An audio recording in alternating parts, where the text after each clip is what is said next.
आमच्या विरोधामध्ये तहसीलदार कार्यालय होत असलेल्या 5 या ठिकाणी माननीय श्री संजय शिंदे हे निवडणूक निर्णय अधिकारी म्हणून काम पाहणार असून त्यांच्याकडे जागा क्रमांक 17, 18, 19 दोन अधिकारी यांच्याकडे जे बूथ असणार आहेत त्यांचे डिटेल्स दिलेले त्याच्यामध्ये एकूण आपले 596 मतदान केंद्र असणार आहे.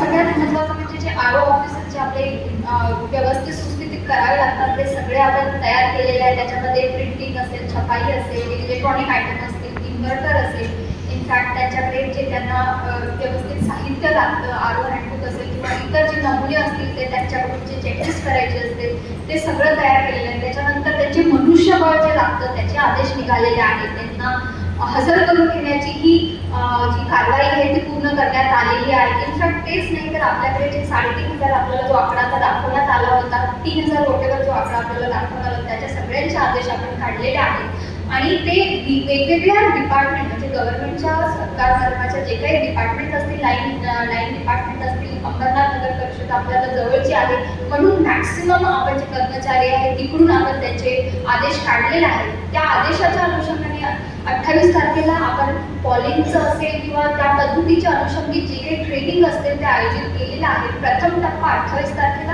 आणि त्याच्यानंतर 2 किंवा जेव्हा कधी आपले आरो आणि मास्टर ट्रेनर्स ठरवतील त्या पद्धतीचा आपण ट्रेनिंग घेणार आहोत. त्याच्यानंतर सगळ्यात महत्त्वाचा टप्पा म्हणजे स्ट्रॉंग रूमचा, कारण की स्ट्रॉंग रूमची तयारी करणे, त्याला व्यवस्थित पद्धतीने नियमाप्रमाणे बनवणे, त्याच्यानंतर ईव्हीएम मशीन जे आपल्याकडे आता प्राप्त होतील 27-28 जेव्हा कधी आयोग आपल्याला देईल तेव्हा ती तिथे ठेवून घेणे, ह्या सगळ्या गोष्टीची तयारी आपण केलेली आहे. पॉलिंगची लोकेशन, पॉलिंग म्हणजे काउंटिंगची लोकेशन ठरवणे, ती तयारी आपण केलेली आहे. PWD मार्फत त्याचेही आदेश निर्गमित झालेले आहेत. सो ह्या ज्या महत्त्वाच्या गोष्टी आहेत त्याची आपण ऑलरेडी तयारी सुरू केलेली आहे. पुढे आपण बोललात की जसं जे मतदान केंद्र आहेत, मतदान केंद्राची निश्चिती, आरो वाईज निश्चिती आणि त्याच्यासाठीचे जे दुरुस्तीचे आदेश असतात तेही आपण निर्गमित केलेले आहेत. आणि त्याच्यामध्ये काय काय गोष्टी असायला पाहिजे, फॉर एक्झाम्पल रॅम्प असणं गरजेचं आहे, शौचालय सुव्यवस्थित असणं गरजेचं आहे, तिथे पाण्याची सुविधा असावी, शेड असावं कारण दिवसा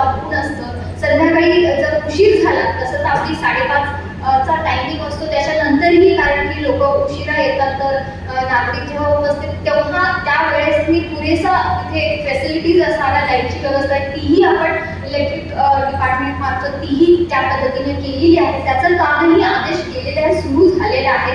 त्यामुळे त्या पद्धतीचं जे आणि मतदार यादी आपली जी अंतिम आपण केली होती 15 तारखेला त्याच्यामध्ये काही पुरवणी आदेश आपण परत सगळं चेक करून आपण केलेले आहे. जवळजवळ 15,884 जे काही परत आपल्याला आढळून आले त्याचीही पुरवणी आपण केली, तेही आयोगामार्फत आपण आता परवानगी घेऊन ते अंतिम चार्टमध्ये, कंट्रोल चार्टमध्ये आपण इन्क्लूड करून घेणार आहोत. त्याच्यानंतर आपण जे काही आता बरीचशी माहिती माझ्या अधिकाऱ्यांनी खर्चाबाबत असेल, विंडो सिस्टीम बाबत असेल, आचारसंहितेबाबत असेल आपल्याला पुरवलेली आहे. त्या सगळ्या टीम्स आज म्हणजे ऍक्टिव्ह झालेल्या आहेत. पोलिसांबरोबर आपली ऑलरेडी समन्वय बैठक झालेली आहे आणि आपल्या शहरामध्ये निवडणुकीच्या पार्श्वभूमीवरती जे कायदा व्यवस्था असेल त्याबाबतची जी काही पद्धत जे आपल्याला अवलंबायची आहे त्याची एक आपण त्यामध्ये SOP बनवलेली आहे. तर त्या सगळ्या गोष्टीचं प्लॅनिंग केले. आणखी महत्त्वाचं म्हणजे स्वीपची जी टीम असते म्हणजे मतदाराची जनजागृती, त्याविषयीही पण आपण बऱ्याच काही गोष्टी करतोय. जसं दिव्यांग असतात आपल्याकडे बरेच, कोणत्या बूथवर कोणत्या ठिकाणी किती असतील, एखाद्याचं दिव्यांगाचं डेडिकेटेडली करता येईल तर दिव्यांगच नाही तर ट्रान्सजेंडर आहे, महिला बूथ आहे, 18 वर्षाच्या वरती सपोज जवळपास एखादं कॉलेज असतं तर अशा पद्धतीची गुलाबी बूथ असतील किंवा तरुण किंवा आदर्श अशा पद्धतीची बूथची पण आपण प्लॅनिंग करतोय. तर जसं जसं आपल्या इलेक्शनचे टप्पे पार होत जातील तसं तसं त्या पद्धतीने आपण ते काम करणार आहोत. सगळ्यात महत्त्वाचं म्हणजे आता जी नामनिर्देशन, जसं की नॉमिनेशन उद्यापासून जे सुरुवात होत आहे तर पहिली जी आरोची मीटिंग आहे त्या पॉलिटिकल पार्टीसोबत तीही त्यांनी घेतलेली आहे. कशा पद्धतीचे चेकलिस्ट असली पाहिजे, काय पद्धतीने त्यांनी काम केलं पाहिजे ते त्यांनी पूर्ण केलेलं आहे. So first and foremost primary आपण समजून घेतलं पाहिजे की आयुक्त कार्यालय हे फॅसिलिटर आहे, एक कोऑर्डिनेटर आहे, एक मॉनिटरिंग डिव्हाइसेस आणि काम म्हणजे आरोच्या अनुषंगाने जे काही त्यांना काम लागतं त्या सगळ्याची जबाबदारी घेण्याचं आम्ही काम करतो.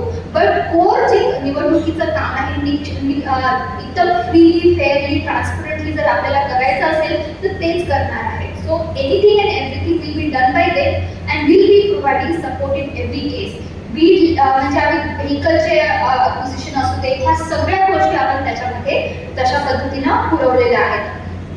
So that was all from my side. I feel की काय असतं की प्रत्येक गोष्टीची जी अंमलबजावणी आपल्याला करायची असते त्याच्यामध्ये सगळ्यात मोठा सहभाग कुठे मला वाटते कुठेतरी इथून नाही तर समोर येतो. म्हणजे पत्रकार बंधू भगिनी इथे आलेले आहेत आणि तुमच्या मार्फत जे सगळं काही जाणार आहे, पोहोचणार आहे, ते कशा पद्धतीनं बायस नसावं आणि कशा पद्धतीनं फॅक्च्युअल असावं, ही सगळ्यात मोठी जबाबदारी मला वाटते तुमची असणार आहे लोकशाहीच्या मोठ्या आपल्या उत्सवामध्ये.